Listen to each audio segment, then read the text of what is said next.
Hey there, Jack here. Thank you so much for joining me again for this beautiful experience. Today, I would love to share a chapter with you from my book, Parables.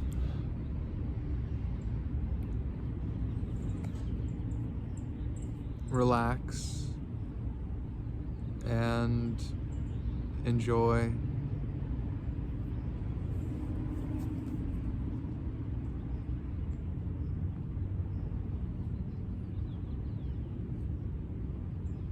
Chapter 5, The Stranger.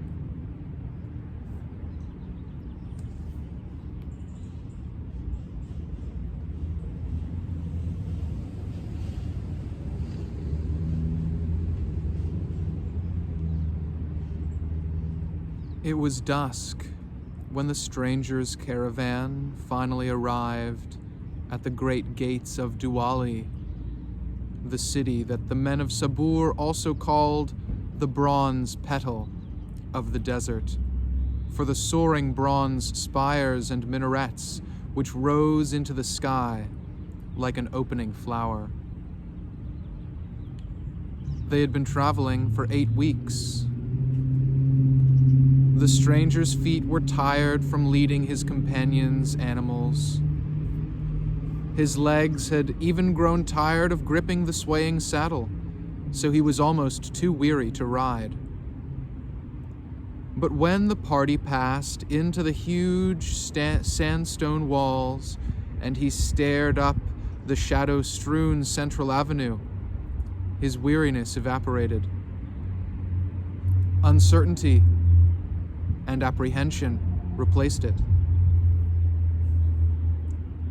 In the city of Anakar, where he had lived for 3 long years, the young man had known what he was: a thief, a scavenger of men, and a refuse picker among the gutters.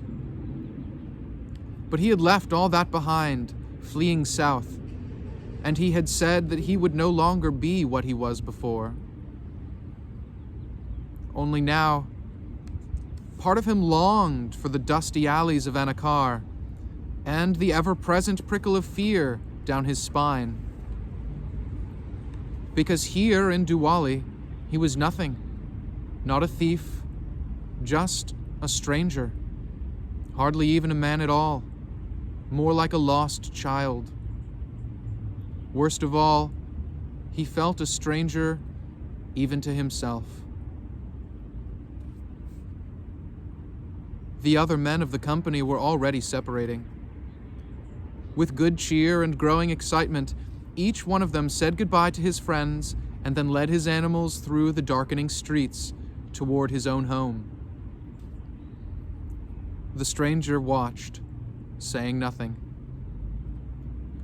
He had learned to speak some of the language, which was very like the desert tongue once your mouth found its way around the strange new cadence.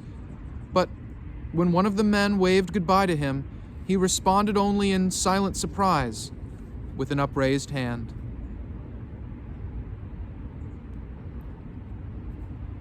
Lamplighters were appearing in the streets and lighting shallow bronze lamps on the street corners by the time the last man had departed. Mahmud appeared. The middle-aged man's golden nose ring flashed and swung, his shaven head glossy with the lamplight. His heavy-laden camel swayed to a halt behind him, a lanky, humped shadow. "Where are you going on this night, O young street rat from the city of Anakar?" Mahmud asked. Or something of that sort. The stranger always got the impression that Mahmud was quoting an epic poem or Saburi scripture. They had met on the first night of the journey and developed a sort of comfortable companionship. The stranger shrugged in answer. "An inn, maybe?" he said, miming food. But In truth, he had no coins, and would probably just sleep on a stoop or behind an abandoned building. In a stable, if he was lucky. Mahmud narrowed his eyes as if sensing the lie. He sniffed and scratched his broad stomach. The great books warn us against loose tongues and idle gossip, but I wonder if I might inquire. I have seen you put yourself to many uses on our pilgrimage, and yet you've never shared your trade. What was your occupation before you joined our caravan? The stranger stiffened. Then he considered. It wasn't like he would be seeing the man again. And Mahmud had been the first one to treat him with kindness when the stranger had joined the men of Sabur on the road outside of Anakar. He had earned honesty, at least.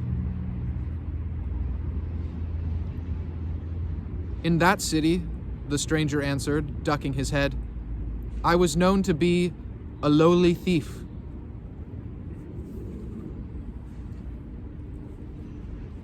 He expected a snort of disbelief, or a pitying look, so he was astonished by Mahmud's response.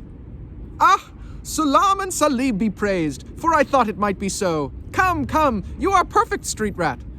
Mahmud smiled broadly. Come, he said again, reaching out and placing a hand on the stranger's shoulder. You will join me this night to meet my brother, and we will drink and make plans together. And then you will know the greatness of the date wine of Diwali, and the greatness in the mind of Mahmud's brother, Jafari, who could use a man with the skills of a noble rogue. The stranger hesitated again. A noble rogue? He shook his head. You mistake me, he said, trying to explain in the other man's language. A thief, I mean, one who steals. Mahmud fluttered his hands dismissively. Know you of the picking of locks and the opening of closed things? Can you sneak through shadows and slip your hands in and out of the pockets of the wicked? Is there any art more noble than the redistributing of riches? I, Mahmud al-Taran, say that my friend of these 8 weeks is no thief, but the opener of closed doors that my brother has been seeking. The stranger wasn't sure how to respond, but Mahmud was already turning away. Come, the man invited him one more time, over his shoulder. Or you may sleep in the streets, if you truly wish it so. The camel began to plod away. The stranger watched. A door had opened before him. Could he accept the offer that his new friend wished to give him? He clenched his fists, then slowly let them fall open. A noble rogue, he thought, trying on the idea to see if it fit. He wasn't sure, but maybe he could grow into it. The camel was not hard to follow, for the lamps had already been lighted in the city of Diwali.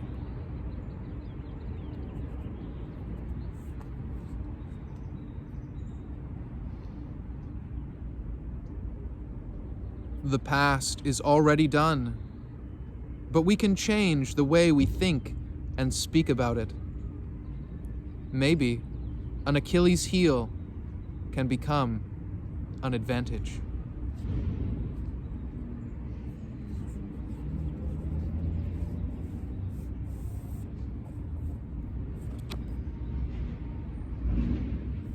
Thank you so much for sharing this story with me. I hope that if you reflect, this lesson may have some applications in your own life situation. And if you enjoyed the story, then please give the video a thumbs up and maybe comment down below how you feel. I love you so much, and I will see you in another dream.